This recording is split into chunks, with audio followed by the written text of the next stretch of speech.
Hello everybody, this is Val with This Is How You Do It. I have a pork loin.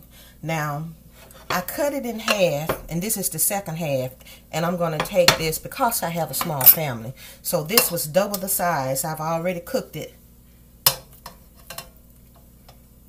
before. And a pork loin to me is just something that look like pork chops. So if you ask your butcher to cut up a pork loin, you'll probably have pork chops. Let me turn it around for you so you can get a look at it.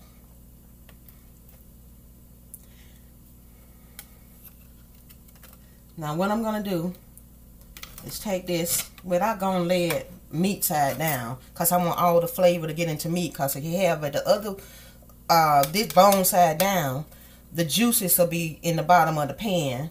So I want the flavor to get into the top part of the meat. So what I'm going to do is put my seasoning on the meat and then also let it fall down in the pan. Now I'm just using, well, I'm going to put my vegetables in. Well, the way I do it, I use canned vegetables because they're cheaper. So I put my carrots. Let's see some more in here. And I'm going to get this. It fell on my my dish where I keep my spoons on. So that's fine. Put my carrots in here. Want to see what that looks with the carrots in it. That's what it looks like. Throw my potatoes in there.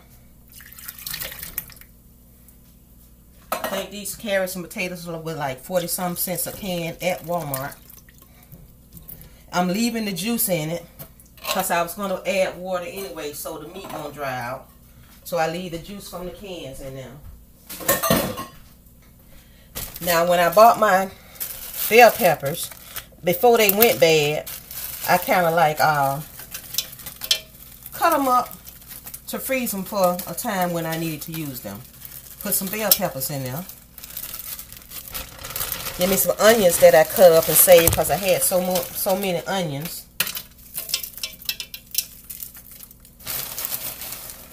Put about two handfuls in there.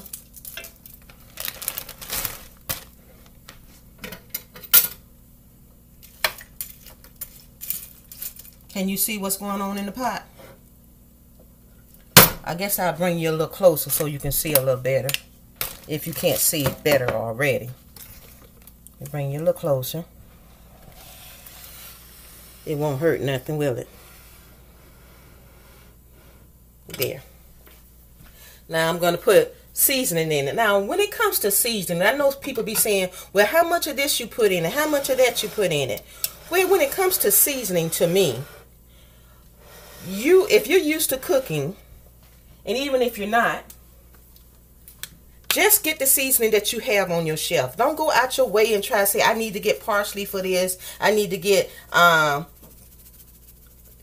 seasoning salt for this, or I need to get garlic salt for that. Use the seasonings that you like in all of your meals.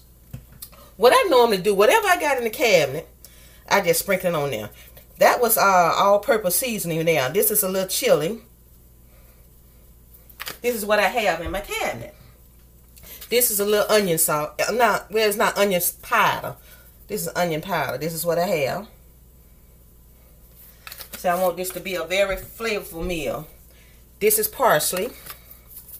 Throw some of that in there.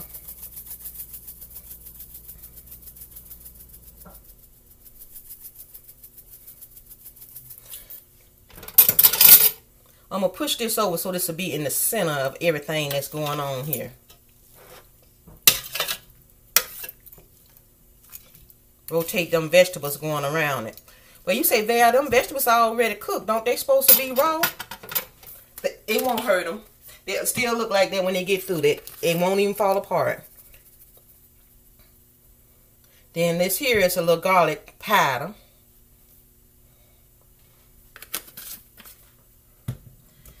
This is what I have in there. I have some Italian seasoning in there. And all of these seasoning, I think they came from, let me think now, I don't want to tell no tale. They may have came from Walmart. Yeah, I think they came from Walmart.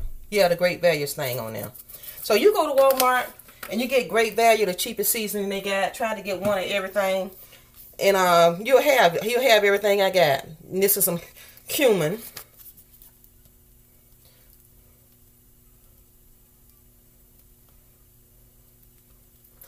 I do my roast the same way.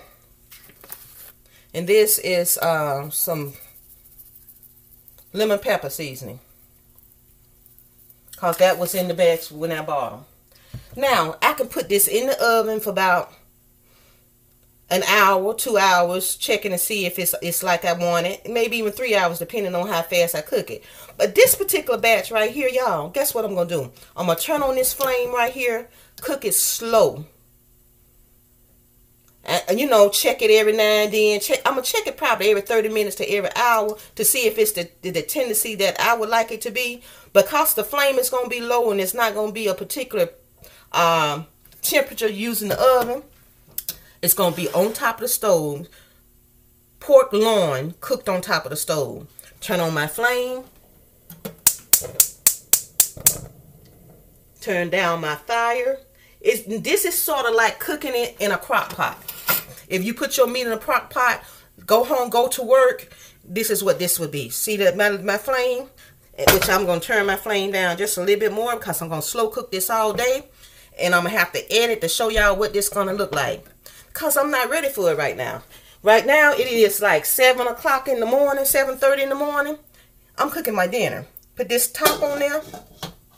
Put it in whatever kind of pan you got.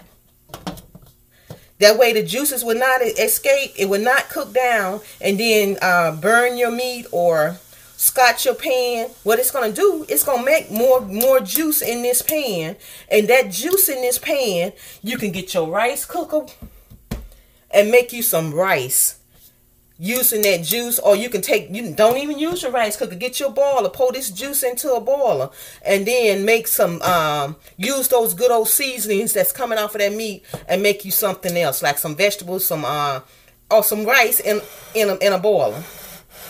I'm gonna turn these handles this way so the other one won't be sticking out. So be careful with your kids by letting handles stick out over the top. If you got small kids, put it on your back eye and then turn your handles away from them touching it and pulling it down. And this is Val right now, y'all. You're going to see some beautiful meat when this get through. It has been 1 hour. It is after 8 now. And this is what it looks like. On that low flame, look at this. The bone still has the seasoning on it. And most time when your meat pull back from the bone, it's done. Look. Do you see how that's pulled back right there? Well, right there. And how the little tips at the end, the meat then bag back off the bone.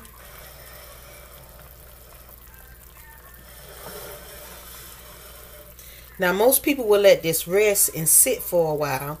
Now, you would cut your meat into little strips like pork chops with each one of those bones.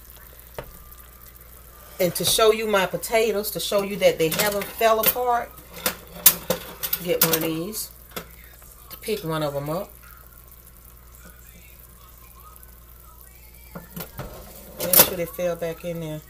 Trying to pick it up rather with these tongs. See that? The potatoes are still whole and okay, even though they came out the can. The carrots are still okay for us.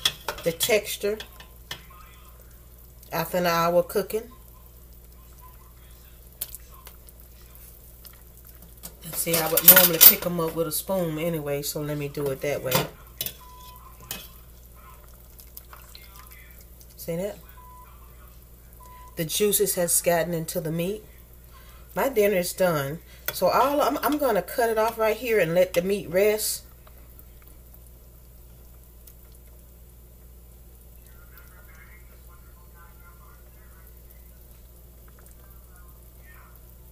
It smells so good in this kitchen. You hear me? It smells wonderful. And I was looking at where to cut this at because of the bone.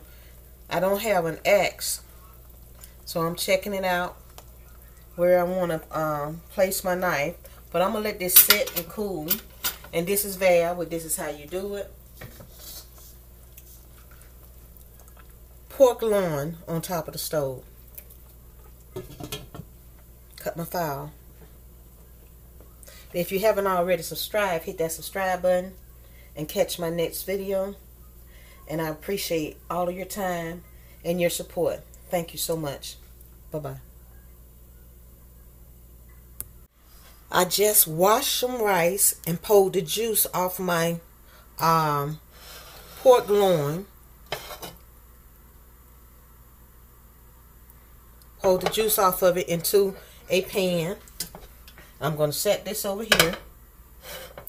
And this is my juice off my meat. And I have rice in there. And the best time to season your rice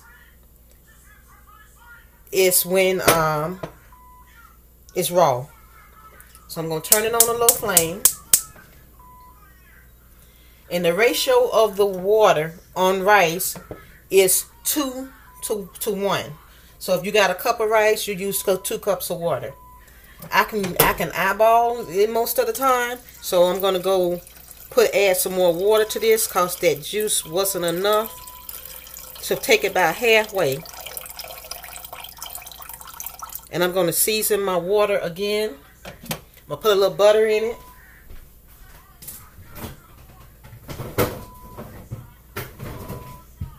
And I'm going to put some more seasoning in it. Going to use this spoon what I used on the meat because the meat broth is in here. But you can say that's pork broth. You know how you make chicken and rice? Same concept. But you normally have your chicken pieces in there. So I'm going to season my water again because when the rice swell up, it's going to soak up most of that seasoning. But you say, well, Val, what kind of rice is that? What you call that? I don't know. This is the way I cook. All my meals are very flavorful. Tastes really good. I got some cornbread already ready over here. Cornbread muffins already ready. And the seasonings that you see me putting in this is the same seasonings I put in the meat. All the great value seasonings that are on sale at Walmart. I tried to get every one of them, so that's what you see. And I'm putting all these beautiful seasonings in the rice with some butter, even though the fat from the meat is in there also.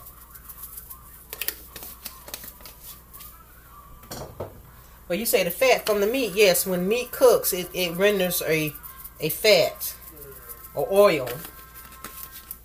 And that oil is what gives your meat, your vegetables. If you was doing this with vegetables or your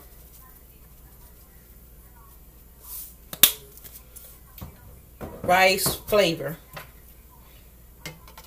Stir this around to kind of throw them vegetables around. All these seasonings, these spices, throw them around on the rice. It has rice in it. The rice is still raw. I'm going to put a top on it and let the rice do its thing. Let me get the top and rest it off. With my rag, where did I do with that? It's right here. Let y'all look at that.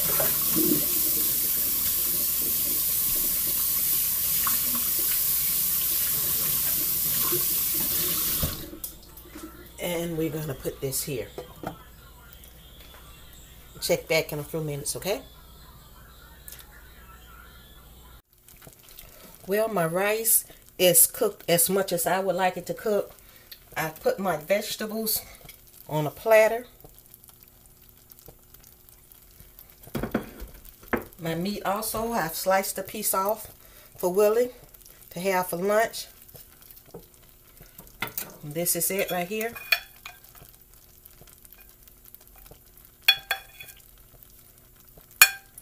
And well, I'll set that down for now. This rice, it's always good to have extra rice for most meals because it helps it stretch. I'm going to put this rice on a platter. Let's see. Going to cut the fowl. Then when I do that, I'm going to wash my container that I cooked the rice in.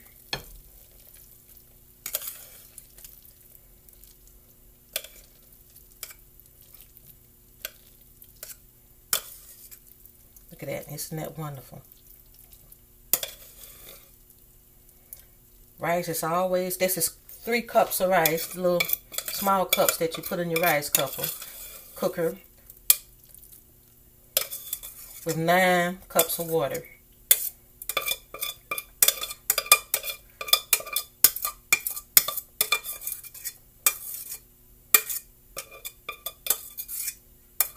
Or half a cup pot of water and that much rice in it. If you're eyeballing it. And this is this is my meal. Let me bring you closer.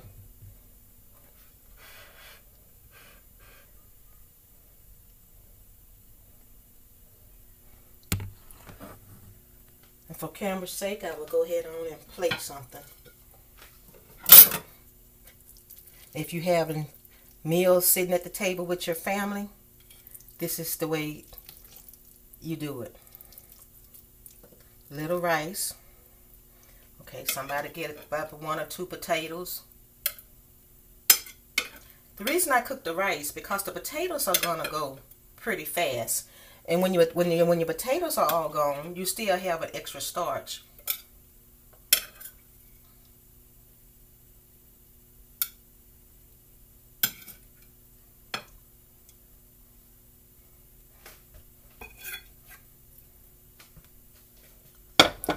Now I do want to tell you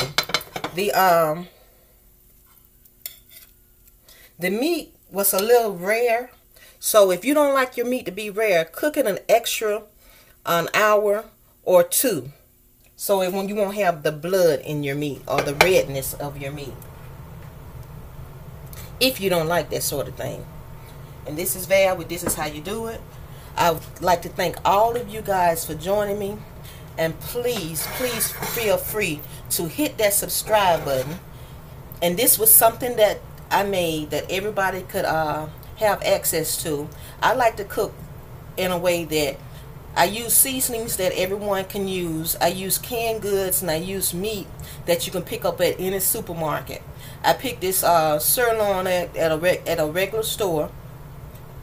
Not sirloin, but pork loin.